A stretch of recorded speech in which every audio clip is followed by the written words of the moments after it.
الحمد لله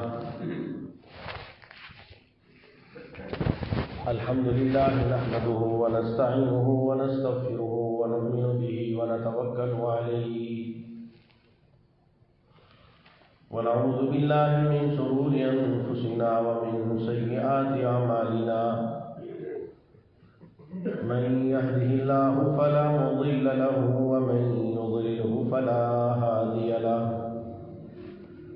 ونشهد أن لا إله إلا الله وحده لا شريك له ونشهد أن سيدنا ومولانا محمدا عبده ورسوله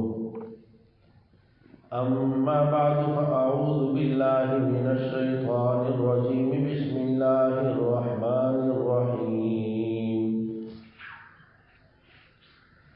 الحمد لله رب العالمين الرحمن الرحيم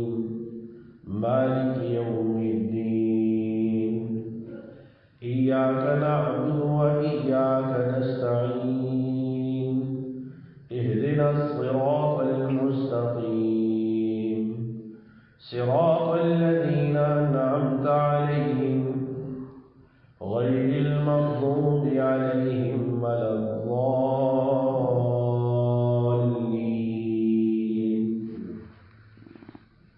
صدق الله العظيم وصدق رسوله النبي الكريم اللهم صل على محمد وعلى آل محمد كما صليت على إبراهيم وعلى آل إبراهيم إنك حميد مجيد اللهم بارك على محمد وعلى آل محمد كما باركت على إبراهيم وعلى آل إبراهيم إنك حميد مجيد میرے محترم دوستوں، اللہ جل جلالہ نے مجھے، آپ کو، ساری دنیا کے سارے انسانوں کو بہت مختصر سی مہلت دے کر اس دنیا میں آخرت کی تیاری کے لیے تھوڑا سا وقت عنایت فرمایا ہے۔ میری، آپ کی، ساری دنیا کے سارے انسانوں کی اصل زندگی موت پر شروع ہونے والی ہے، جو کبھی ختم نہ ہونے والی زندگی ہے۔ یہ زندگی جو دنیا کی ہے، یہ ایک نہ ایک دن ختم ہو جائے گی، موت آئے گی۔ کل نفس ذائقۃ الموت، ہر ذی روح نے، ہر جاندار نے مرنا ہے، موت آئے گی، ختم ہو جائے گی۔ لیکن اس کے بعد جو اگلی زندگی شروع ہو رہی ہے وہ لامتناہی ہے، ابد الآباد، ہمیشہ ہمیش کی ہے۔ کامیابی اور ناکامی وہاں کی ہے، جو وہاں پہ کامیاب ٹھہرا ہمیشہ کے لیے کامیاب، اور اللہ نہ کرے اگر ناکام ہو گیا تو ہمیشہ کے لیے ناکام ہوگا۔ اللہ ہمیں آخرت کی ناکامی سے بچا کر آخرت کی کامیابی نصیب فرمائے۔ لیکن اللہ نے اس کامیابی کو کچھ چیزوں کے ساتھ جوڑا ہے جو اس دنیا کی زندگی کے ساتھ تعلق رکھتی ہیں۔ اگر کامیابی حاصل کرنا چاہتا ہے تو اس دنیا کی زندگی پر نظر ثانی کرنی ہوگی، اور جہاں جہاں کمی ہے، خرابی ہے، کوتاہی ہے، اسے دور کر کے آخرت کی کامیابی کے اعتبار سے زندگی گزارنا ہوگی۔ اور قرآن پاک کو اللہ تعالیٰ نے ہدایت کی کتاب بنا کر، یعنی کامیابی کی کتاب بنا کر، ضابطہ حیات بنا کر اللہ نے نازل فرمایا۔ رسول اکرم صلی اللہ علیہ وآلہ وسلم نے فرمایا کہ اللہ تعالیٰ نے مجھے بہت سارے معجزات عطا فرمائے۔ معجزہ اسے کہتے ہیں جو انسانی عقل کو عاجز کر دے، ما فوق الفطرت، یعنی ایسی چیز جو انسان کے بس میں نہ ہو، نبی کے ہاتھ سے اس چیز کا ہونا، یہ معجزہ ہے۔ فرمایا سب سے بڑا معجزہ جو اللہ نے مجھے دیا، اوحی الیہ وحی، وہ وحی ہے جو اللہ نے میری طرف بھیجی ہے، یعنی قرآن پاک، اور یہ قیامت تک کے لیے زندہ معجزہ ہے۔ 1400 سال، 1450 سال گزر چکے، آقا نامدار صلی اللہ علیہ وآلہ وسلم کو اس دنیا سے پردہ فرمائے ہوئے آج تک قرآن پاک کی زیر اور زبر میں نہ فرق آیا ہے اور نہ قیامت تک آئے گا۔ اور اس کی حفاظت اس لیے ہے کہ یہ ضابطہ حیات ہے۔ اللہ ہمیں اس پر عمل کرنے کی اور اس کو سمجھنے کی توفیق عطا فرمائے۔ تو جیسے گزشتہ جمعہ میں عرض کیا، اللہ تعالیٰ نے ہماری جو روحانی ضرورت ہے، جس کی اللہ تعالیٰ نے ہمارے اندر طلب بھی رکھی ہے، اس میں اللہ تعالیٰ نے ہمیں سب سے بڑی چیز قرآن عطا فرمایا، اور قرآن میں سے پھر جو چیز خلاصہ ہے قرآن کا سورہ فاتحہ، وہ اللہ پاک نے ہر مسلمان کو ہر نماز میں دن میں 20-40 مرتبہ، کم از کم 20 اور متوسط درجے میں دیکھا جائے تو 40 مرتبہ اس کو دہرانے کا حکم فرمایا ہے کہ ہر نماز کی ہر رکعت میں فاتحہ کا تکرار ہے۔ تو سورہ فاتحہ ہماری بہت ساری ضرورتوں کا کفایت کرنے والی ہے، اسی لیے اسے سورہ کافیہ اور وافیہ بھی کہتے ہیں، پورا کرنے والی، کفایت کرنے والی، ضرورتوں کا پورا کرنے والی، ضرورتوں میں کفایت کرنے والی، یہ بھی سورت کے نام ہیں۔ تو اس میں سب سے پہلی آیت فرمایا الحمدللہ رب العالمین، تو یہ بزبان انسان ہے۔ اللہ نے اس سورت کو گویا کہ انسان کی زبان کے اعتبار سے نازل فرمایا ہے، اور بعض مفسرین کہتے ہیں کہ نہیں، اس سے پہلے قل کا حکم اللہ تعالیٰ نے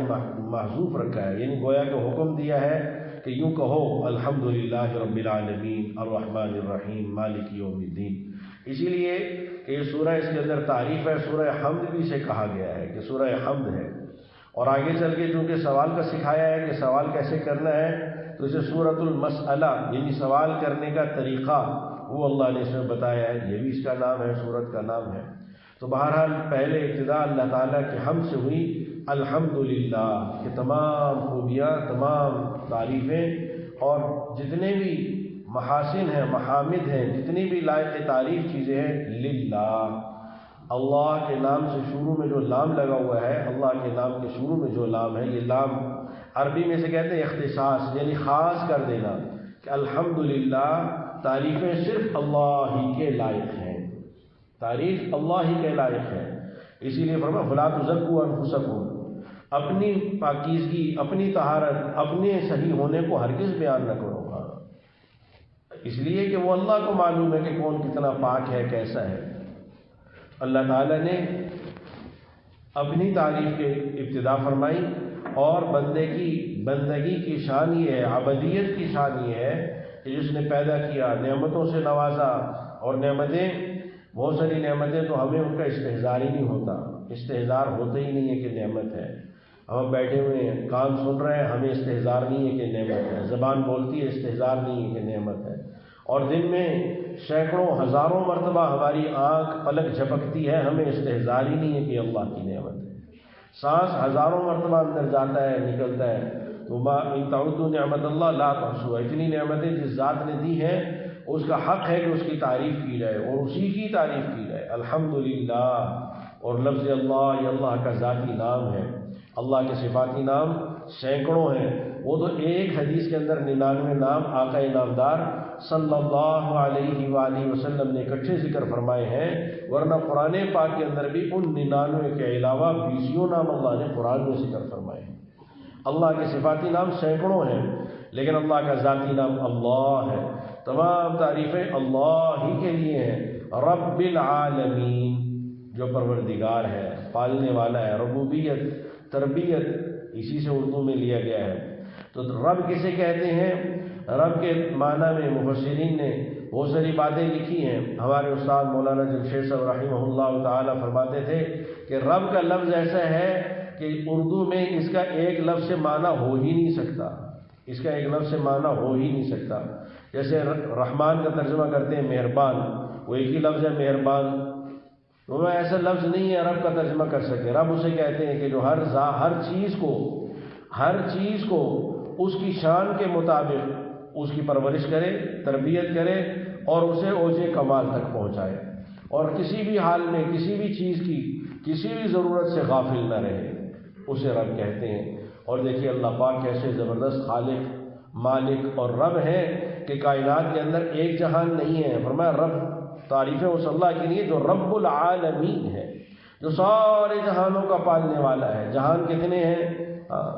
حضرت قتادہ رضی اللہ تعالیٰ عنہ نے فرمایا کہ جہان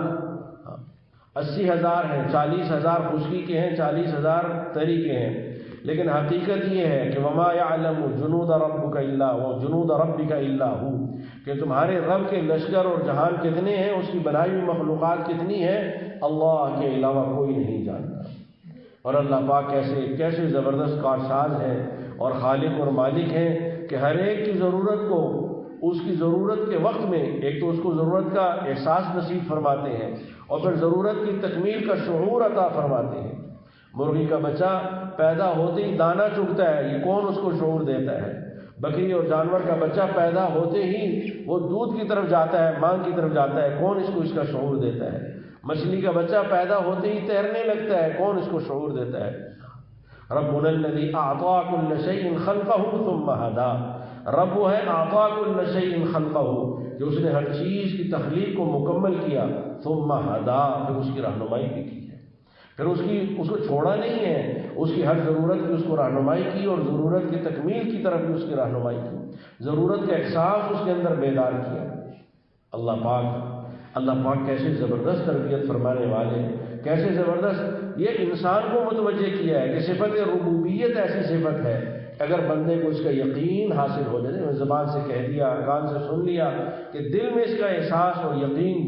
دل کے اندر اتر جائے کہ واقعی اللہ ہی رب ہے، اللہ ہی پالنے والے ہیں، اللہ ہی ضرورتوں کو جاننے والے ہیں، اللہ ہی ضرورتوں کو پورا کرنے والے ہیں، ہر خیر اللہ کی طرف سے پہنچتی ہے اور ہر شر سے حفاظت اللہ کرنے والے ہیں۔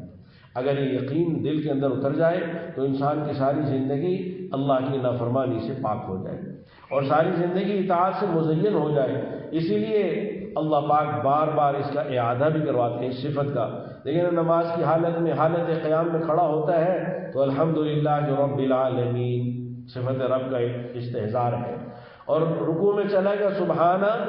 ربی العظیم، سبحان ربی، پھر ادھر بھی صفت ربوبیت کا استحضار ہے۔ رکوع سے اٹھتے وقت ربنا لک الحمد، ہمارا پروردگار، ہمارا رب، ہمارا پالنے والا، ہماری ضرورتوں کا پورا کرنے والا۔ سجدے میں چلا گیا، وہاں بھی صفت ربوبیت سبحان ربی الاعلی، ربوبیت کا استحضار ہے۔ اتحیات میں بیٹھا ربنا آتنا فی الدنیا حسنہ، ربوبیت کہ اللہ پاک کے رب ہونے کا یقین دل کے اندر اترے،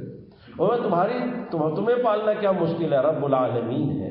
وہ، تو تم تو ایک حصہ، انسان کو ایک اگر غور کیا جائے، یہ تو اللہ کے نبی سرکار دو عالم صلی اللہ علیہ وآلہ وسلم نے اس زمانے میں، کہ جس زمانے میں انسان کا علم اور انسان کی نظر محدود تھی، اب سائنسدانوں نے دیکھا اور کہا کہ نہیں، یہ تو یعنی جو ہماری زمین ہے یہ تو کائنات کے اندر پائی جانے والی ہزاروں کہکشاؤں میں سے ایک کہکشاں کا ایک ذرہ ہے۔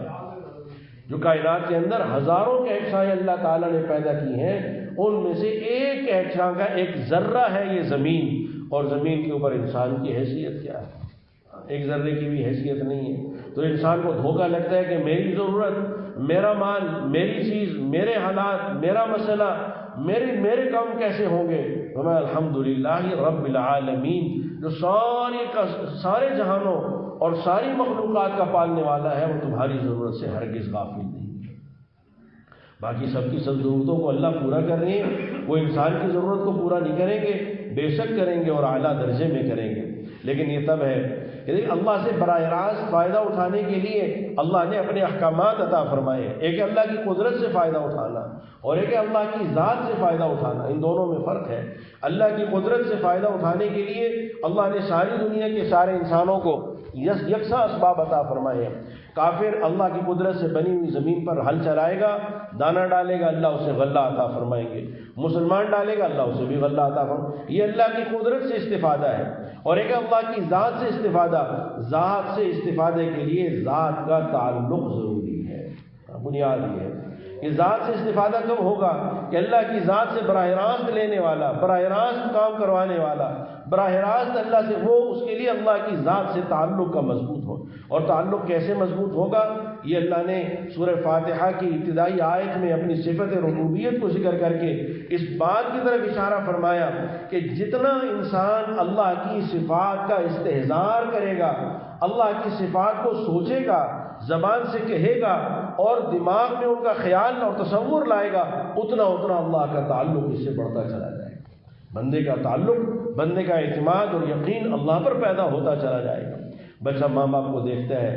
کوئی بھی نہیں ہے گھر میں سوائے ماں باپ ہے، ماں باپ کو دیکھتا ہے تو اس کا سارا بھروسہ اپنے ماں باپ پر ہے، ساری ضرورتوں کے لیے اپنے ماں باپ کی طرف آنکھ اٹھاتا ہے، ساری زندگی وہ اپنے ماں باپ کا مرہون منت رہتا ہے، ان کا احسان۔ اسی لیے تو اللہ تعالیٰ نے اپنی عبادت کے بعد سب سے بڑا حق ماں باپ کا رکھا کہ وہ اس کی تربیت کرنے والے، ضرورتوں کو پورا کرنے والے اور ہر مصیبت سے بچانے والے، ہر راحت بہم پہنچانے والے، اللہ نے ان کے دل کے اندر یہ رحم کا مادہ رکھا۔ لیکن اس سے بڑھ کر اللہ پاک کی ذات ہے، جب شعور سنبھال لیا تو اب اس کی نظر ماں باپ سے ہٹ کر اپنے رب کی طرف جانی چاہیے، اپنے رب کو ماننا چاہیے کہ میرا اللہ ہے جو میری ضرورتوں کو پورا کرنے۔ ہمارا المیہ یہ ہے، ہمارا کمزور پہلو زندگی کا یہ ہے کہ ہمیں اپنی ہر مشکل میں اپنے جیسے کمزور انسان دکھائی دیتے ہیں، سجھائی دیتے ہیں اور نظر ان پر اٹھتی ہے۔ اللہ کی قسم کبھی بھولے سے بھی اپنی مشکل، ہاں جب سب سے مایوس ہو گیا، جب اپنوں نے بھی دھوکہ دے دیا، کوئی اور بھی کام نہیں آیا، کوئی تعلق کام نہیں آیا، کوئی پیسہ کام نہیں آیا، عہدہ پھر کہتے ہیں، پھر ڈاکٹر بھی کہتے ہیں کہ اب تو اللہ سے مانگے، اب اللہ ہی کریں گے۔ حالانکہ حقیقت تو یہ ہے کہ ایمان کا تقاضا یہ تھا کہ ہر حال میں، اسی لیے اللہ والے کہتے ہیں بڑی یہ باتیں اللہ کرے ہمارے دل میں اترے۔ وہ کہتے ہیں کہ کسی بھی حال کے آنے کے وقت انسان کی نظر جس کی طرف جاتی ہے وہ اس کا رب ہے، وہ اس کا پالن ہار ہے۔ اگر سر میں درد ہوا، گولی کی طرف خیال پہلے گیا، اللہ کی طرف بعد میں گیا۔ اگر پیسوں کی ضرورت پڑی تو پیسوں کے حاصل ہونے کے جو ذرائع اللہ نے دے رکھے ہیں ان ذرائع کی طرف نظر پہلے گئی، اللہ کی طرف بعد میں گئی، تو اس نے اس ذرائع کو اپنا رب بنایا ہوا ہے۔ وہ کتنی زبردست کسی نے مثال دی کہ انسان بت کو تو نہیں پوچھتا کہ ایک آدمی سونے کا بت بنا لے، مسلمان ہے کہ سونے کا بت اس کے سامنے رکھ دیا جائے کہ اس کی طرف سجدہ کرو تو وہ کہے گا یہ کفر ہے اور یہ اللہ کے ساتھ شرک ہے اور اس سے آدمی اسلام سے نکل جاتا ہے، اور یہ حقیقت ہے کہ غیر اللہ کو جھکنے سے آدمی دائرہ اسلام سے نکل جاتا ہے۔ تو بت کو تو نہیں پوچھے گا، لیکن اگر اسی بت کے، سونے کے بت کے ٹکڑے ٹکڑے کر دیے جائیں اور ایک ٹکڑا دے دیا جائے کہ اس ٹکڑے سے کیا ہوگا، تو کہے گا اگر مجھے ایک ٹکڑا مل جائے تو میرے سارے کام ہو جائیں گے۔ یعنی بت تھا، یعنی جب وہ بنا ہوا جسم تھا تو اس سے کام نہیں ہوتے، لیکن وہی سونا اگر ٹکڑوں میں تقسیم ہو گیا تو اسے سارے کام ہوتے ہوئے دکھائی دیتے ہیں، حالانکہ کام کسی چیز سے نہیں ہوتے۔ لا الہ الا اللہ، تو اللہ کے چاہنے سے ہوتے ہیں۔ یہ نظام اللہ نے بنایا ہے، اللہ نے بنایا ہے اپنی قدرت کو اللہ تعالیٰ نے ان پردوں کے ساتھ چھپایا ہوا ہے، اللہ کی طاقت سے ہوتا ہے جو اللہ چاہتے ہیں۔ وما تشاءون الا ان یشاء اللہ رب العالمین، جو کچھ بھی ہمیں ہوتا ہوا دکھائی دیتا ہے یہ اللہ کے چاہنے سے ہوتا ہے، یہ ہمارے نظام کے چلانے سے اور ہمارے منصوبے بنانے سے نہیں ہوتا۔ ہمارا منصوبہ، ہماری کوئی تدبیر اگر کارگر بھی ہوتی ہے، اللہ کی قسم اس کے پیچھے اللہ کا امر ہے۔ لا الہ الا اللہ، پیچھے اللہ ہے، اللہ چاہتے ہیں ہو جاتا ہے، اللہ نہ چاہے تو ہو نہیں سکتا۔ ساری کائنات مل جائے، ایک طرف ہو جائے، ابراہیم علیہ السلام کو جلانے کے لیے ساری انسانیت اور ساری کائنات کا بادشاہ نمرود، وہ اور اس کے ساتھ کے سارے لوگ اور ساری فوجیں جمع ہو گئی کہ ان کو جلا دیا جائے، لیکن اللہ نے نہیں چاہا، اللہ نے بچا کے دکھایا۔ اور اللہ تعالیٰ کچھ بھی کرنے کے لیے کسی سبب کے محتاج نہیں ہے۔ تو کیا اللہ نے پہلی آیت میں اس بات کی اللہ پاک نے ہمیں تعلیم دی ہے، تربیت دی ہے کہ اللہ کرے کہ ہمارے اندر یہ بات اتر جائے کہ اللہ ہی ہمارے پروردگار ہیں، اللہ ہی ہمارے پالن ہار ہیں، اللہ ہی ہماری ضرورتوں کے اندر ہماری کفایت کرنے والے ہیں، ہماری ضرورتوں کے پورا کرنے والے ہیں۔ کیوں؟ اس لیے کہ وہ سارے جہانوں کے پالنے والے ہیں، جو باقی سارے جہانوں کو پالتا ہے۔ ایسی بڑی لکھا ہے، واقعہ لکھا ہے کتابوں میں، حضرت سلیمان علیہ السلام کو اللہ نے بادشاہت عطا فرمائی، بہت زبردست بادشاہ، کہ جنات بھی ان کے تابع، چرند اور پرند بھی ان کے تابع، شیاطین بھی ان کے تابع، جنات بھی ان کے تابع، اور ان کے لیے پہاڑوں کو کھود کر بڑی بڑی ہانڈیاں بناتے تھے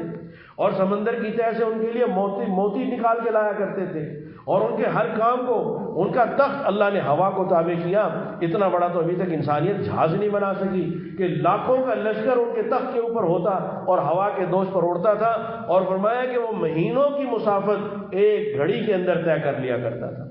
اللہ نے ایسی زبردست حکومت عطا فرمائی۔ سلیمان علیہ السلام نے اللہ تعالیٰ سے دعا کی کہ اللہ مجھے اپنی مخلوق کی دعوت کرنے کا موقع عطا فرمائی، کہ جتنی آپ کی مخلوقات ہیں میں ان کو کھانا کھلانا چاہتا ہوں۔ کہ اللہ نے دیا ہو اور دل میں سخاوت ہو تو آدمی کا دل کرتا ہے کہ دوسرے کو فائدہ پہنچائے، اور یہ اللہ کی صفت ہے کہ اللہ تعالیٰ انسانوں کو فائدہ پہنچاتے ہیں، یہ صفت اللہ چاہتے ہیں کہ بندے کے اندر بھی ہو۔ اور یہی وجہ ہے کہ نبی اکرم سرکار دو عالم صلی اللہ علیہ وآلہ وسلم نے فرمایا خیر الناس، خیر المسلمین نے فرمایا خیر الناس من ينفع الناس، کہ لوگوں میں سب سے بہترین وہ ہے جو دوسروں کو فائدہ پہنچانے کا ذریعہ ہے۔ من ينفع الناس طوبى لعبد جعلہ اللہ مفتاحا للخیر، اللہ تعالیٰ اس کے لیے خوشخبری ہے، اس کے لیے بشارت ہے کہ جسے اللہ تعالیٰ خیر کے لیے، لوگوں کی دینی خیر ہو، دنیاوی خیر ہو، مالی خیر ہو، کہ ذہنی طور پر کسی کو پرسکون کر دینا ہو، کوئی تھوڑی سی بھی کسی انسان کی مدد کر دینا، فرمایا ایسا آدمی قابل لائق تحسین اور لائق خوشخبری ہے کہ اسے خوشخبری دی جائے، اسے بشارت دی جائے کہ تو آدمی اللہ کا پسندیدہ ہے۔ جعلہ اللہ مفتاحا للخیر ومغلاقا للشر، کہ خیر کے لیے اللہ تعالیٰ اس کو چابی بنائے کہ اس کے ذریعے سے لوگوں کو خیر پہنچتی ہو، مغلاقا للشر، اور برائی کا اللہ اسے تالا بنائے کہ اس کے ذریعے سے لوگوں کی مصیبتیں دور ہوتی ہوں، جیسے تالا بند ہو جاتا ہے مصیبت کو دور کرنے والا ہو۔ اور فرمایا ویل لعبد، ویل لعبد۔ میرے محترم دوستو، اللہ نے ہمیں زندگی میں مختلف مواقع پر، مختلف سٹیجوں پر اللہ ہمیں قدرت دیتے ہیں، گھر کے اندر ہے، دفتر کے اندر ہے، دکان کے اندر ہے، اپنے خاندان کے اندر ہے، اپنے دوستوں کے اندر ہے، معاشرے کے اندر ہر انسان کا ایک کردار ہے۔ اسے یہ غور کرنا چاہیے کہ میرا یہ کردار دوسروں کے لیے راحت کا سامان ہے یا اذیت کا سامان ہے۔ اگر راحت کا سامان ہے تو طوبیٰ لہ، اس کے لیے خوشخبری ہے، اور اگر اذیت کا سامان ہے تو فرمایا ویل لعبد، ہلاکت ہو اس شخص کے لیے، بربادی ہو اس شخص کے لیے، ناکامی اور خسران ہو اس شخص کے لیے کہ جعلہ اللہ مفتاحا للشر، کہ جسے اللہ تعالیٰ نے برائی کی چابی بنا دی ہے۔ ہر ٹیڑھا کام، ہر الٹا کام، ہر توڑ والا کام، ہر لڑائی اور جھگڑے والا کام، ہر دوسرے کسی آدمی کو زج کرنے والا اور اذیت پہنچانے والا کام اس کے مقدر میں لکھ دیا ہے، اور اس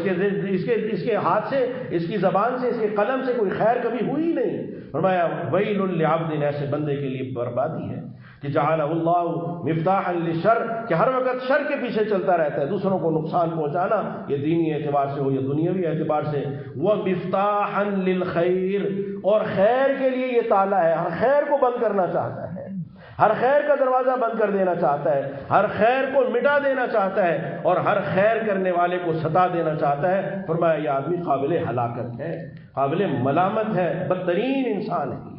اللہ ہم سب کی حفاظت فرماوے۔ تو سلیمان علیہ السلام کو اللہ نے مال بھی دیا، اللہ نے حکومت بھی لازوال دی، ایسی دی جو ان سے پہلے کسی کو نہیں دی، اور ان کے بعد بھی اللہ نے کبھی کسی کو نہ دی ہے نہ ملے گی۔ تو حضرت سلیمان علیہ السلام نے عرض کیا کہ اے اللہ، آپ کی مخلوق کی ضیافت کرنا چاہتا ہوں۔ اللہ پاک نے کہا ٹھیک ہے، پہلے فرمایا کہ تمہارے بس میں نہیں ہے، پھر کہا کہ ٹھیک ہے۔ سلیمان علیہ السلام نے جنات کو لگا دیا۔ قرآن میں بھی اللہ نے ذکر کیا کہ وہ پہاڑوں کو تراش کر ہانڈیاں بناتے تھے، تو تاریخ میں لکھا کہ وہ ہانڈیاں سلیمان علیہ السلام نے ضیافت کے لیے بنوائی، اور ہوا کو حکم دے دیا کہ جو کھانا پکے اسے خراب نہیں ہونے دینا، اس لیے کہ ہوا کے اندر ہی سب کچھ اللہ نے نظام رکھا ہے۔ اب سلیمان علیہ السلام نے کھانا پکایا، مہینوں کھانا تیار ہوتا رہا۔ ہم نے جس کتاب میں پڑھا واقعہ، اس میں لکھا تھا 6 ماہ تک کھانا تیار ہوا، اور جنات نے مل کر تیار کیا۔ کتنا کھانا تیار کیا ہوگا کہ سلیمان علیہ السلام اللہ کے نبی ہیں، انہوں نے خیال کیا کہ اب یہ جو تیار ہو گیا یہ ساری مخلوقات کے لیے کافی ہے۔ حضرت سلیمان علیہ السلام نے عرض کیا کہ اللہ اپنی مخلوقات کو ضیافت کے لیے بھیجیے۔ اللہ نے پوچھا کہ پہلے خشکی کی کہ تری کی؟ سلیمان علیہ السلام نے عرض کیا کہ پہلے تری والوں کو بھیج دی، خشکی والے تو گھر کے لوگ ہیں۔ جیسے ہمیں گھر والوں کو بعد میں کھلاتے ہیں، مہمان جو باہر کا اس کو پہلے کھلاتے ہیں، تو انسان خشکی کا رہنے والا ہے، خشکی کے سارے جانور انسان کی طرح اس کے گھر کے لوگ ہیں، اور تری والی مخلوق اس کے لیے باہر کی ہے۔ تو فرمایا پہلے عرض کیا کہ پہلے سمندر کی مخلوق کو بھیج دیجئے۔ اللہ نے مچھلی بھیجی جس نے کئی مہینوں کا بنا ہوا کھانا ایک لقمے میں کھا لیا۔ اللہ کیسے رب العالمین ہے، جو اتنے بڑے بڑے جانوروں کو پالتے ہیں۔ اور اس نے کہا، اور حضرت سلیمان علیہ السلام اللہ تیرا بھلا کرے، سارا کھا لیا۔ اور اس نے کہا سلیمان علیہ السلام آپ کی دعوت سے تو آج میں بھوکی رہ گئی، اللہ مجھے روزانہ اتنا 3 یعنی اس سے 3 گنا اللہ تعالیٰ روزانہ مجھے کھانا مرحمت فرماتے ہیں۔ الحمدللہ رب العالمین، کہ بندہ یہ اقرار کرے، استحضار کرے، اس کو سوچا کرے، کبھی تنہائی میں بیٹھ کر سوچے کہ میری ضرورت کی کیا حیثیت ہے، میری خوراک، میری ساری، ایک انسان کی ساری زندگی کی ساری ضرورتیں اللہ کی نگاہ میں ان کی کیا حیثیت ہے۔ اللہ کی قسم، جو حیثیت ہماری نگاہ میں ریت کے ایک ذرے کی ہے، اللہ کی نگاہ میں اس کی حیثیت اس ذرے کے برابر بھی نہیں ہے۔ لیکن ہمیں دھوکہ کہاں سے لگتا ہے؟ ہمیں دھوکہ یہاں سے لگتا ہے کہ میرے کرنے سے، میرے سے ہوگا، میں کروں گا تو ہوگا۔ پھر اللہ تعالیٰ چھوڑ دیتے ہیں کہ ٹھیک ہے تو کرتا رہ اور بھگتتا رہ۔ اور اگر یہ یقین پیدا ہو جائے کہ اللہ اس سے ہوتا ہے تو پھر اللہ پاک ہلکا سا، جیسے بچہ روتا ہے، دودھ تک نہیں جا سکتا، وہ اپنے کھانے پینے تک نہیں جا سکتا، وہ اپنی بیماری اور دکھ کو دور نہیں کر سکتا، اللہ نے صرف اس میں حص رکھی ہے کہ وہ اپنی ضرورت پہ چلا سکتا ہے، رو سکتا ہے، واویلا کر سکتا ہے۔ جب وہ روتا ہے تو ساری ضرورتیں اس کے بستر پر اللہ پوری کروا دیتی ہے۔ ایسے اللہ ہمیں سمجھ نصیب فرما دے، جیسے بچہ اپنی ماں کے لیے روتا ہے، اگر میں اور آپ اپنے اللہ کے لیے رونے والے بن جائیں تو اللہ پاک جیسے اس بچے کی ضرورتوں کو پورا کرتے ہیں، اللہ اس سے بڑھ کر ہماری ضرورتوں کو پورا کرنے والے بن جائیں۔ فرمایا نبی اکرم صلی اللہ علیہ وسلم نے، لو انتم تتوکلون علی اللہ حق توکلہ، اگر تم اللہ پر ویسے بھروسہ کرو جیسے اللہ کا حق ہے کہ ان پر بھروسہ کیا جائے۔ بچہ اپنے باپ پر، اپنی ماں پر بھروسہ، ہمیں تو اپنی جیب پر، اپنے بینک پر بھروسہ، اپنے کاروبار پر بھروسہ نہ۔ لو انتم تتوکلون علی اللہ، اگر تم اللہ پر بھروسہ کرو حق توکلہ، جیسا اس کا حق ہے کہ اس پر بھروسہ کیا جائے، لرزقکم کما یرزق الطیر، تو اللہ تمہیں ویسے روزی پہنچائے جیسے اللہ